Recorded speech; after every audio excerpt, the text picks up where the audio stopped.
I know. We love Substack Live. Awesome. We're live. Welcome to Right to Rise, everybody. Thank you so much for joining me today. We have an amazing guest. Kathleen has been in my world for about a year and a half now, and she has just been near and dear to my heart. So we decided to play around and record an episode today and go live. If anybody is joining the live chat, if y'all have any questions, please pop them in the chat. And we're excited to get into it today. So, Kathleen, how are you? Well, good. Summer just kicked off over here. It's very hot, very buggy. Inside is my friend right now, but it's it's been pretty. It's been a pretty calm weekend so far. My husband and I we just celebrated our a third wedding anniversary yesterday, so this weekend is just pretty chill. So excited about that. Yeah, that's awesome. Well, congratulations on 3 years. And did y'all do anything fun? No, we just went out, like, we went out to, like, the Cheesecake Factory, got some cheesecake, and felt fancy while going out, but that was pretty much it, just keeping it low key. Cake Factory. Girl, I get anxious looking at their menu. Do you have anxiety reading their menu? See, the reason we picked it is because we didn't know what we wanted. Like, I Oh, just want, like, where, like, you look in your fridge and you're like, "I'm hungry, but I don't know yeah. what I want." And that's what it was. It's like we're hungry, but we don't know what we want. So Cheesecake Factory has just a little bit of everything, and the menu was intimidating, but there were some good old favorites. Like I had their avocado egg rolls, and then they had what did he have? He had enchiladas, and then I had like this Peruvian chicken bowl, which I've never seen on their menu before. So I'm like, all right, I'll try it, and it was pretty good. And of course, they gave you like portions like the size of your head, so we got like two, maybe three meals out of that. So it's good times over there. Expensive, but still good. Awesome. Well, we've got some people joining in. It looks like, sorry, saw the notification. What are we talking about? We are talking about Kathleen's 3 year wedding anniversary at the Cheesecake Factory, and how I get anxiety looking at their menu. Um, well, I think that's a really brilliant plan, when you don't know what you're doing. So, well, Kathleen, for everybody joining in right now, tell us a little bit about yourself, who you are, what you do, what you love. Cool. So I'm Kathleen Ahern. I am on the East Coast in New York. And I am a fellow nurse coach. My day job is I'm a, care manager for an insurance company. Work from home. I like it. Some people don't like it, but I feel like I'm good at it. So I'm continuing on here. And what I love my family, my husband, my cat. We like watching movies and Star Trek together. And I also, what else do I like to do? I'm writing, of course, that's why we're on here, but there is a quarterly for people that want to be certified in case management. So I volunteer to run the study group that we have. So if you guys are testing in August, I will be seeing you in probably 2 or 3 weeks for part one out of, I think we're on part five or six. But yeah, I usually teach the first run. And I've been doing it for about a year now, and it's been fun. I've been enjoying it. I've been connecting with some people over there, and people are like, "Oh, Kathleen, I passed." I'm like, "It was cool." So it's really cool to like impact people in that way. But yeah, and this past, I think I've only been on Substack seriously for like a month now. And yeah, I remember I think I just really started embracing it around Nurses Week.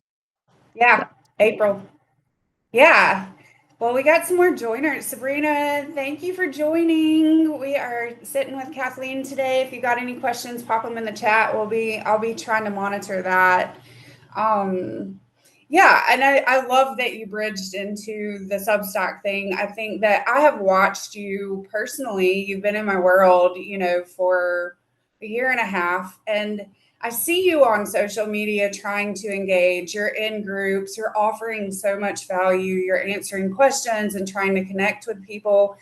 And we talked about this. We're both neurodivergent. That is incredibly, incredibly draining when you're on that platform, on these social media platforms, and you're not really finding a home. So I really am curious because I've watched you fly recently. You came into my studio, Hoala Studio, which has the free program for Substack, just like getting started.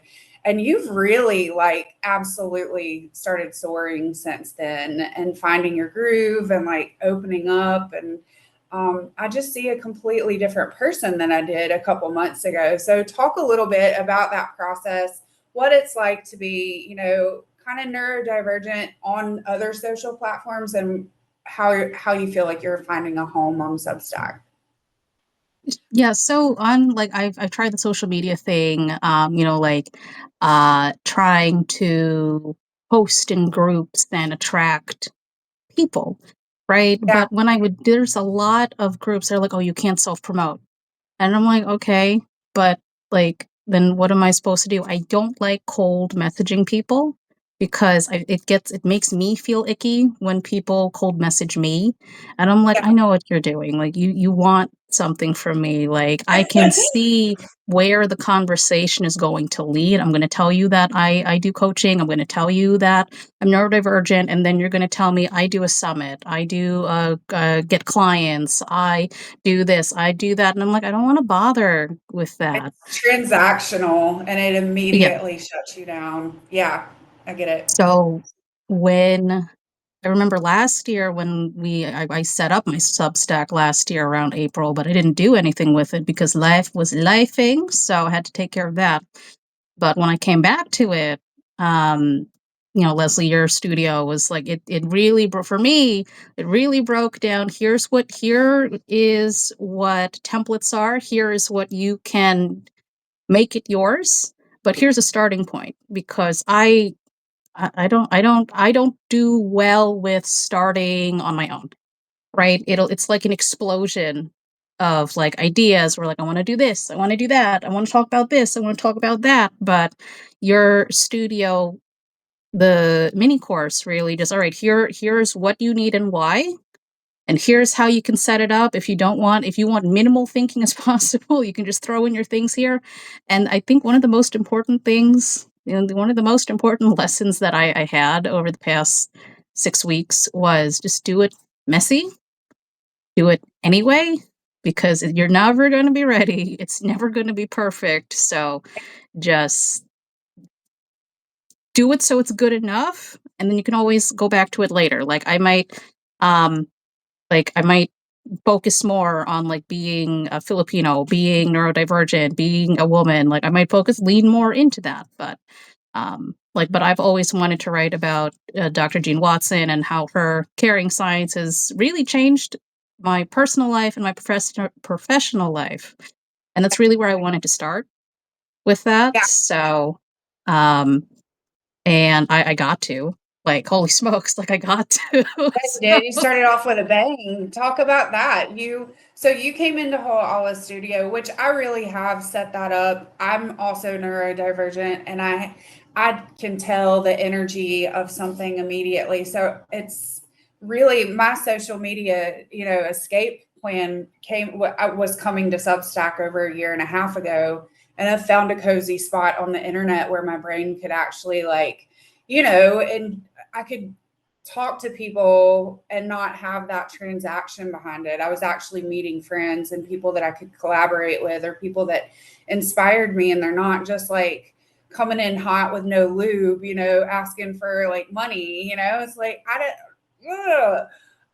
so I've enjoyed that aspect of Substack, and that genuinely, when I created that little small program, it was just so people could find a place that feels like home to them. And you've really done that. So I think that's really amazing. And yeah, so talk about this, because this was really, really funny. You went from very shy, very closed off, very guarded to you were like, I want my own podcast. And I'm like, I think I showed you in like 5 seconds where the button was. I'm like, just hit record, or like do this and we can, we can make it perfect later.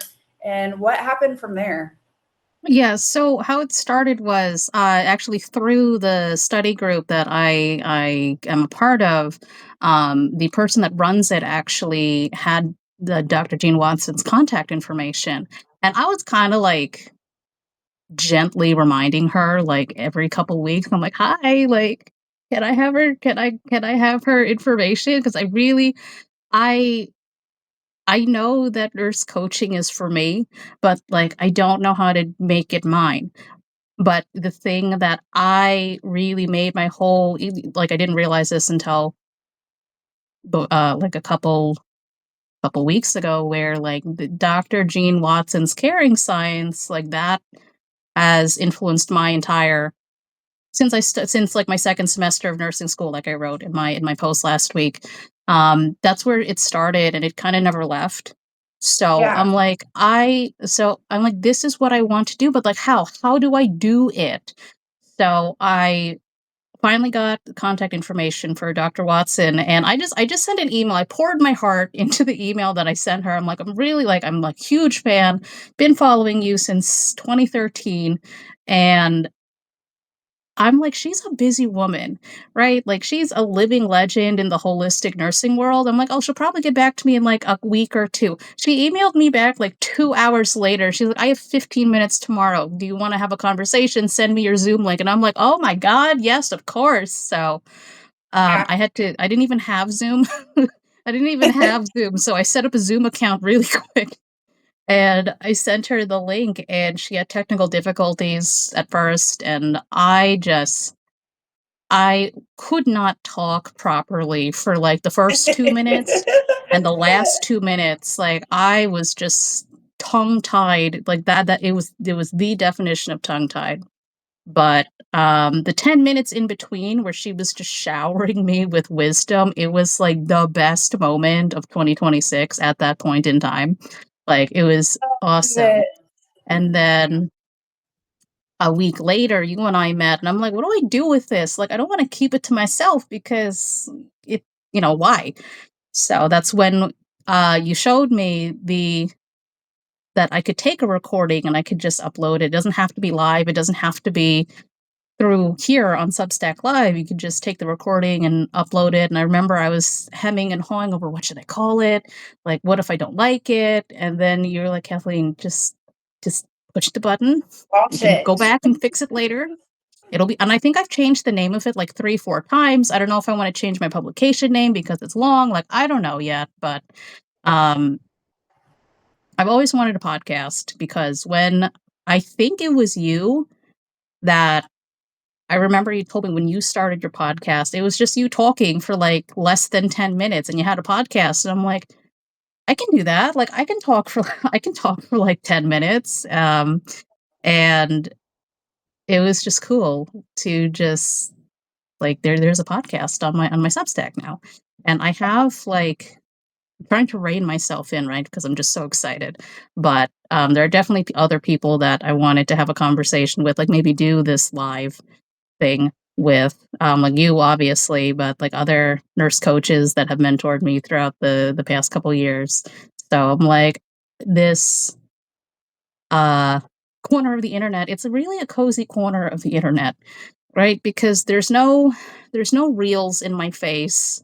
There's no ads in my face. It's weird, right? It's I don't have to see the news. I don't have to see people's names. Like I can just find, What you like want. lately I've been looking at like other fellow neurodivergent, brown neurodivergent people and I found them. I'm like, wow, this is cool. Like where and I don't have to see an ad, which is nice. Yeah, and I don't think I'm right. Part of my book that I'm writing right now, I don't think people, especially neurodivergent people, understand the amount of energy that it takes from us to be on those social platforms and be inundated with those ads or think, information that we don't necessarily want to see because our brains go a million different miles in the wrong direction. Was something that was surprising for me is when I like really pulled off of social media, like my bank account actually had the money in it at the end of the month. I wasn't like buying all these random things. The other thing too is I didn't feel broken all the time. Like I felt like, when I got on there, I was always comparing myself and my life to other people's, and I didn't have the ability to sit and realize how incredibly blessed I am, and the gifts that I had. So you mentioned starting a podcast. I figured out on Substack, it's literally like a click of a button. There's no tech overwhelm. You literally just click a button and you can polish it later. But when I started my podcast, I was just trying to help people from a mental health perspective. I think I was doing Wellness Wednesdays or something, and I check in. I was a starting coach or just starting my coaching program, and I was like, offering 30-minute wellness checks. So I'm like, Wellness Wednesday, and it was just something that was honestly getting me through the day at the time. And then I'd just offer, like, if you're going through something dark or deep, like I offer these 30-minute coaching sessions. I know that counseling and mental health professionals are really overburdened right now. I can at least hold space for you. So that's how my podcast actually started. And when I look back, some of them sucked. I looking back, a lot of my stuff was just me trying to like clumsily find my voice and like find my way. But eventually you start to see, once you start using your voice and once you start putting yourself out there, you find your way, and there's so many. I love that you spoke to just start, just you sat on this and sat on this, because the last conversation we had was over a year ago and you talked about a podcast. And then when I talked to you again in April, you were like, yeah, I haven't done it yet. And I'm like, why not? Like, And it was click the actually, button. yeah, that day was actually like to the day, almost like a year after you talked to me. So, Yeah. I looked back at our notes and I'm like, do the thing, Kathleen. And I love that you're talking about that though, because I think as neurodivergence specifically, we have rejection sensitivity. So that part of entrepreneurship or that part of building a business or that part of putting ourselves out there is really, really scary. So where a normal person's nervous system can just be like rationalize it and be like, okay, like moving on, we'll try the next one. Our nervous system thinks about 1,000 different ways that we could have done that differently, or, like these people don't like me. It's my personality. What do I have to change? So that comes with that like rejection sensitivity. And that is a very real part of being a neurodivergent person, So of course, what we create is a little bit more close to our chest and hard for us to put out. So, yeah, I've really enjoyed watching you, because you really do. You've got a different level of confidence now than you did in April, once you launched that podcast and got that feedback. Talk to me about that, because when you came into Ho'ala Studio, I gave you just very bare minimum, like, hey, just do this or launch this. And you were getting immediate subscribers, immediate, like having conversations with people, like instantly. What was that like for you?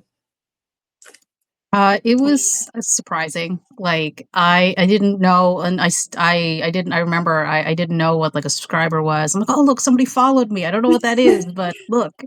And then one of the things that really it clicked was seeing someone on Substack. Like they had, because like one day like I would love to do like courses or like master classes, and but I'm like I don't want to learn a whole new thing, right? But someone, there's a creator that I follow, like all of her courses, they're on Substack. She has a 6-month program that's just on the Substack platform. I'm like, wow, like that's awesome. Like I want to do that.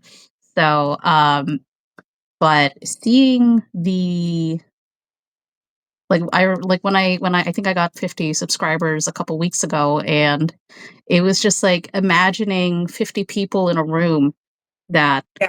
like want to hear from me. Like, I'm like, wow, like this is weird. Like, because Yeah. one of the things that stopped me was like, who's going to want to talk to, who's going to want to talk to me? Who's going to want to listen to me about what I have to say? And just seeing, like every person that subscribes, it's like a little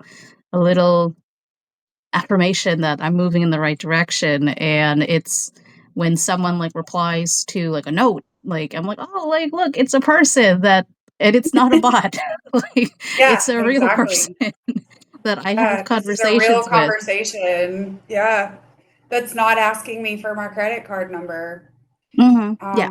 Yeah, I think that's important to touch on too, because we do see. I started this platform as a writer, and I think that it's moving more into a creator platform, which is really really cool. And I am seeing a lot of people that do optimization for Substack. And you're saying like she's got all these courses. That's really incredible. But also like Substack is a place where people really value humanness. So I do think it's important to use these templates to get started and maybe, learn these hacks or growth things. But I think you're going to grow at your own time and really understanding like be human on this platform, and really like infuse some actual thoughts that you have throughout your day or some observations or some perspectives that are coming through for the day, not just these templates that people are giving you for your notes or for even your content that you write. So I do think that that's important, but like growth is going to come, and you're going to reach the people that you are meant to reach here. So yeah, I think that's important to touch on because I do see people just like a lot of their templates and the things that they say, it just sounds the same, after a little while. So you lose the human and all of that. So definitely keep the human there because that's what's so important about you. So tell me like a little bit about what Heart and Hearth, your publication, is. You are writing about your work with Dr. Jean Watson, but what's your bigger vision there? What do you want to be talking about outside of the work that she's done? What is Kathleen's work? Yeah, I really want to reach like the BIPOC community, the Asian community, because I remember when the last time I went to actually the last two or three times I've gone to like a retreat for women wellness or like rest and reset. I was the only brown person in the room.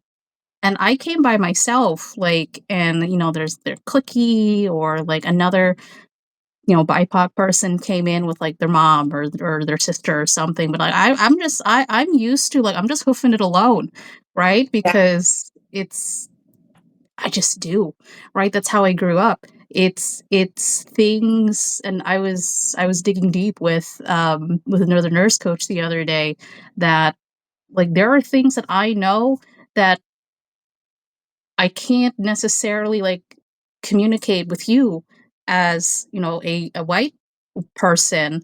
But if I go to another fellow Filipino, or if I go to a Latina, if I go to an Indian person, like I can just say, yeah, my childhood sucked and here's why. And they're like, oh yeah, like me too. Like all of the things that relate to that. The individual versus the family needs, the eldest being the eldest daughter, um, being uh being a high achiever, and that's how you get praise from your family. Like those are things that, not saying that you don't, but it's it makes me feel better seeing people that look like me also experience what I do. And other things I want to talk about are like boundaries or lack thereof when you're growing up. So it's like, how do you draw boundaries as an adult? How do you take care of yourself when you're an adult? Because you have adults that are other people, like people in authority positions that they've kind of dictated what you do. throughout your life, right? Like I'm Filipino, so therefore I will be a nurse. Sometimes the joke is, oh, we're all nurses. We just wait until we turn 18. So, um, and just and seeing how that kind of really robbed me of my way to develop as a person, like in my childhood years, my formative childhood years. And I feel like I'm doing double duty, right? In especially like in college, where like I had to parent myself, I had to teach myself how to do things. Like I know how to cook, I know how to clean, I know how to do laundry, not because my parents showed me, but because like I had to figure it out on my own. Because they're like, oh, you're a smart kid, like being the gifted and talented kid, like you'll figure it out. You're smart, and I'm like, yeah, but like I want to learn. I want to know it's okay to make mistakes too, because you leave a red sock in the washing machine, and oopsie, like I didn't know. So having these lessons later in life and teaching them to yourself, but also the uh, what is it? The finding out what brings you joy, finding out what gives you childlike wonder as an adult. Because when I was younger, it was just academics, right? Or I would do the extracurricular activities that my parents would pick for me. I didn't actually get to do anything because I didn't know. I just went with whatever they said because they know best. They're my parents. So, but yeah, unlearning that. I'm sorry, I didn't mean I'm to fine. interrupt you. I think that this is really important work too, and I have learned so much. I live in Hawaii. My partner is full-blooded Japanese, but she was born here in Hawaii. None of my friends are actually white. I have my best friend is Korean, my other best friend is Chinese, and my other friend is Hawaiian, Filipino, Japanese. So I'm really the only white Caucasian person in our group, and I have learned so much about like how much my history was whitewashed, and I remember the other day my friend from China was telling me about his dad and how they came over here, and he said that his dad was escaping communist China, where his family like was before it was communist, his family was actually kind of wealthy in their town, and when it became a communist country, his family was stripped of all their wealth and they were stoned in the streets, and they had to wear these name tags that I was wealthy, so it made them even more of a target. So his dad ended up like hiking through the mountains of China and then swimming to another island that was free. And then he got caught, was sent back to his town, and then he escaped again and came to Hawaii. Um, and just hearing that, like, my whole body was like, holy crap, like, your perspective as a child has to be so different. Like, the gratitude that you feel for not having to be raised in a communist country, but also like just it is so different than my childhood. So I think that is such a necessary thing for people to teach. Carrie has shown me a completely different world, and I'm able to see like what the eldest daughter's responsibility is to the family. And you know, for her it was very different. Like, she did end up like going into the things that her family said to do, but then she bucked back and was like, I want to be a pilot, and became a pilot. So watching her kind of spread her wings there was beautiful. But to talk to the role that you had to play too, and oh, we just need to be a nurse. I think that in general is women, that is a role that women are kind of like, oh, well, this is a career that you would do well at because you're a caretaker. We're kind of forced to be the unpaid caregivers in everybody's life and in our Mm. family life. And that's the role that we've just kind of been given. And so nursing is just a natural bridge to that. A lot of people don't see that. So, I started out on one path and then I was redirected to nursing because they were like, "You'll do well at this. You're a woman," And it's like, yeah, okay, we do well with that. We do have that motherly love, but also like I'm really good at other things. And writing became a way of resistance for me and sharing, those inner perspectives. So I do think that it's important to, have that too. Like a lot of us are like, we see that there's these Barbie dolls, when in these retreats or at a yoga studio. It's just like I walk in and I feel weird because there's people with really nice bodies and like really nice clothes, and I'm like sweaty and I'm 5'10" and I'm sweating before the class even begins, and like so I also, I see what you're talking about. There does need to be representation, and we need to know that like you can show up without makeup and without the perfect outfit and without it all together and having the right things to say, and um and still make an impact and still live a really great life. So I cannot wait to see where you go with these messages, because I think that they are very timely and something that needs to be said right now, and perspectives that we need to see. Yeah, So I'm excited to see what I come up with too, because it's like it was such a like I was talking about generational trauma with someone a while ago, and I'm like, do I have it? And they're like, Kathleen, yes.